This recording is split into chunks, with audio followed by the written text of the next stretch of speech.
안녕하세요. 은퇴생활비 2배로 불려주는 이천희망TV 이천입니다. 오늘은 실업급여에 대해서 말씀을 드릴 건데요. 5월부터 이거 안 하면 실업급여 못 받는다? 이 제목으로 말씀을 드리겠습니다. 실업급여는 저희가 회사를 다니다 퇴직한다고 모든 사람들이 다 받을 수 있는 건 아닙니다. 일단 고용보험에 가입돼 있어야 되고요.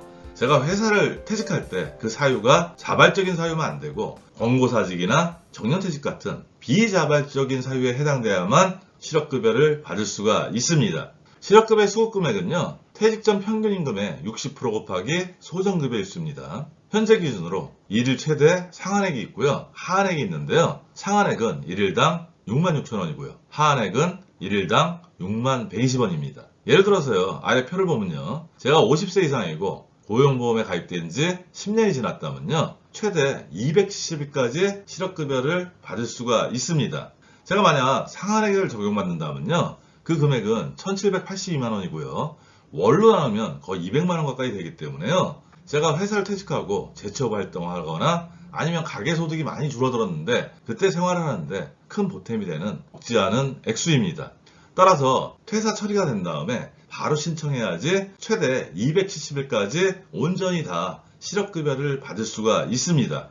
물론 중간에 재취업을 하게 되면 다른 제도가 또 적용이 되죠. 그 내용은 다음 기회에 제가 말씀을 드리겠습니다. 여기서 주의해야 될 점은요, 퇴사 처리가 된 다음 바로 신청해야 된다는 점인데요. 어떤 분들은 정년퇴직한 후에 그동안 많이 고생했고 좀 자유를 못 누렸지 않습니까? 다른 사무처리 다 귀찮고 일단 안 해야 하고 해외여행 한 3주 정도 다녀와서 그 후에 사무처리 하겠다고 하고 여행 다녀와서 신청하시면요, 그 3주 동안 실업급여를 못 받기 때문에 큰 손해를 보게 됩니다. 따라서 회사를 그만두시고 퇴직 처리가 되면요, 실업급여 신청부터 먼저 하시고 그 다음에 아내분하고 행복하게 여행을 다녀오시면 금전적으로 손해를 보지 않는다는 점 꼭 기억하시기 바랍니다. 어제 동아일보에요, 면접 불참, 취업 거부된 실업급여 중단, 무늬만 구직자 걸러낸다, 이런 헤드라인의 기사가 떴습니다. 사실 실업급여가 새고 있다는 얘기 많이 들었고요, 고용보험의 재정이 약해졌다는 얘기 많이 들었을 겁니다. 따라서 행정력을 동원하더라도 이런 무늬만 구직자를 걸러내서 재정 부담을 좀 덜겠다는 그런 의지가 강한 내용입니다. 기사를 보면요, 이달부터 실업급여를 받으려면 보다 강화된 재취업 활동 인정 요건을 충족해야 한다. 변경된 실업급여 요건이 지난해 7월 신규 신청자부터 일부 적용됐고 이달부터, 즉 5월부터죠, 모든 수급자로 확대 적용됐다. 정부는 형식적으로만 구직 활동을 하면서 실업급여를 받아 생활하는 무늬만 구직자를 걸러내기 위해 재취업 활동 인정 요건을 강화했다. 실업급여 제도 자체가 본래 재취업을 원하는 실직자에게 구직기간 동안 생계비를 지원하는 제도이기 때문에 그 취지를 살리겠다는 것이다. 이런 내용입니다. 사실 이전에는 4주에 한 번 재취업 활동 정도만 증빙을 하면 됐는데요. 이제는 구직 활동 한 번 이상을 증빙을 해야 합니다. 재취업 활동과 구직 활동을 좀 비교를 해보면요, 구직 활동은 정말 실제로 회사에 입사 지원서를 내고요, 면접에 참여해서 면접을 받고 따라서 면접 확인서도 받아와야 되고요. 만약에 면접에 불참하면 실업급여도 중단됩니다. 그리고 합격했는데 특별한 사유 없이 안 가게 되면 실업급여 중단이 됩니다. 이 구직활동은 재취업활동 속에 포함이 되어 있습니다. 그 외에 취업상담 프로그램이나 재취업 촉진교육 참여 같은 경우는 구직활동보다는 상당히 좀 쉽죠. 이 구직활동이 강화된 게 전반적인 제도가 강화됐다는 걸로 보시면 됩니다. 표를 보면요, 한 4개 정도 카테고리로 나누는데요. 일단 일반 수급자하고 5년 내 3회 이상 반복해서 수급해 가신 분들, 210일 이상 장기 수급자, 그 외에 만 60세 이상이거나 장애인 같은 경우, 이렇게 4가지 카테고리로 나눴습니다.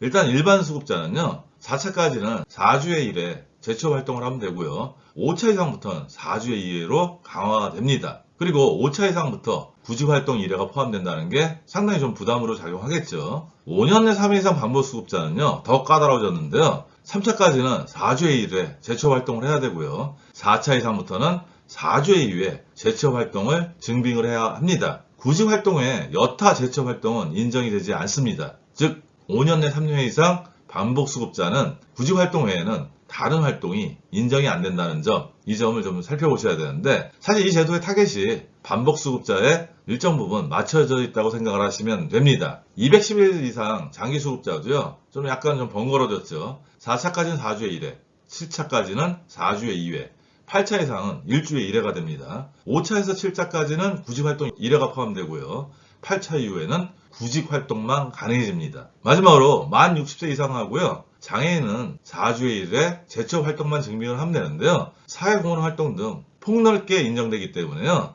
만 60세 이상이나 장애인은 이번에 제도가 강화된 거에는 전혀 해당되지 않는다고 생각을 하시면 됩니다. 즉 이전과 같다고 생각하시면 됩니다. 과거에 재취업 활동 인정할 때는요. 영어학원이나 일본어학원 이런 어학원에 수업을 듣는 것도 인정이 됐습니다. 하지만 이제는 그런 학원 수업은 구직활동과 거리가 먼 활동으로 재취업 활동으로 인정받지 못한다는 점 살펴보셔야 되고요.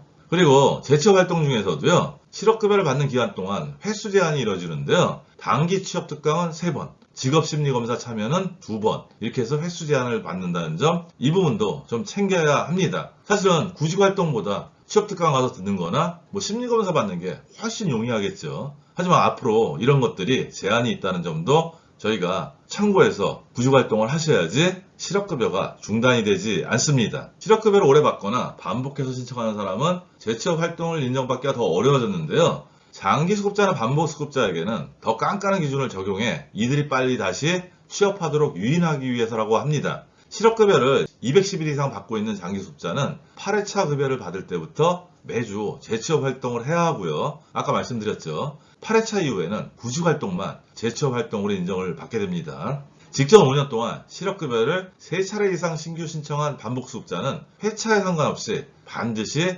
구직활동을 해야 재취업활동으로 인정받을 수 있으니까요. 사실은 이 과정이 굉장히 번거로워졌고요. 실질적으로 사실은 이런 제도를 이용했던 분들이 많은데 앞으로는 상당히 어려워졌기 때문에 아마 그 숫자는 많이 좀 줄어들지 않을까 이렇게 생각을 합니다. 또 한 가지 중요할 거는 뭐냐면요. 이 구직활동에서 저희가 아까 말씀드렸지만 입사지원서도 내셔야 되고요. 면접을 받았으면 원접 확인서도 받아와서 제출을 해야 합니다. 그리고 정당한 사유 없이 면접에 불참하거나 만약에 회사에 합격했습니다.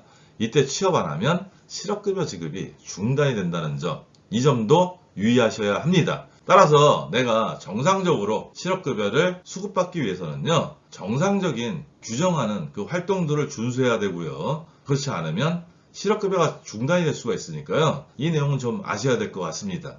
사실 정년퇴직자나 장애인 같은 경우는 이번에 제도가 강화된 거는 아무 상관이 없고요. 일반 수급자나 반복 수급자 같은 경우가 이 제도에 의해서 좀 더 많이 구직활동을 증빙을 해야 되니까 많이 번거로워졌고 아마 편법이나 불법으로 수급하는 사람들은 많이 줄어들 거라고 생각을 합니다. 저는 이런 제도를 볼 때요. 대부분의 사람들은 선량하게 이런 제도들을 활용해서 실업급여를 받아서 생활의 보탬을 받습니다. 하지만 일부 편법이나 불법을 사용하는 사람들 때문에 사실은 선량하게 이용하시는 분들이 더 번거로워지게 됩니다. 예전에 제가 보험이나 펀드를 이렇게 취급하다 보면요. 누군가 사고를 치면 첨부해야 될 서류도 늘고 자필 설명도 더 많이 해야 되고 그리고 요즘 같은 경우는 가입을 할 때 녹취까지 해야 되는 등 상품 하나 가입하는데 한 40분 이상 걸립니다. 즉 일부 잘못된 행동을 하시는 분들 때문에 항상 선의의 피해자들이 생기는 거로 저는 생각을 하고요. 이 제도도 그래서 더 강화됐다고 생각을 합니다. 오늘은 5월부터 바뀌는 제도, 즉 이런 활동을 안 하면 실업급여 못 받을 수 있기 때문에요. 그 내용에 대해서 말씀드렸고요. 오늘 내용도 도움이 되셨으면 좋겠고 오늘도 행복한 하루 되세요.